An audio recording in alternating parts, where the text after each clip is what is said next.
আসসালামু আলাইকুম।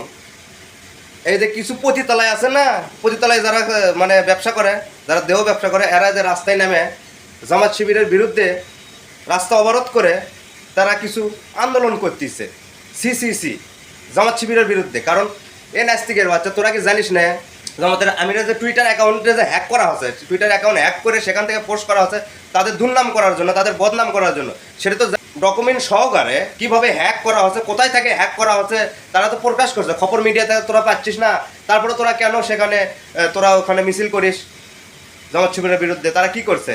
এই যে এরা হচ্ছে নাস্তিক, হাতে কোনো কটা নাস্তিক আছে পতিতলায় যারা ব্যবসা করে, দেহ ব্যবসা করে, এরা রাস্তায় নামছে ওই জামাত শিবিরের বিরুদ্ধে একটু আন্দোলন করার জন্য। তোরা ভালো করে জানিস যে তার অ্যাকাউন্ট হ্যাক করা হচ্ছে, তার অ্যাকাউন্ট হ্যাক করে এই পোস্টটা করা হচ্ছে তাদেরকে ছোট করার জন্য। কিন্তু বিষয়টা হচ্ছে যে হ্যাঁ, মানুষ যাকে ছোট করার চেষ্টা করে আল্লাহ পাক তাকে আরো উচ্চ মর্যাদায় নিয়ে যায়, আল্লাহর উপর দিক তাকে নিয়ে যায়। মানুষ কাউকে ছোট করতে পারে না, বিশেষ করে ইসলামকে ছোট করা অত সহজ নয়। ইসলামকে ছোট কেউ করার চেষ্টা করে না। ইসলামকে ছোট করলে তোমরা নিজেরা পচবা, নিজেরা আরো পচে গু হয়ে যাবা।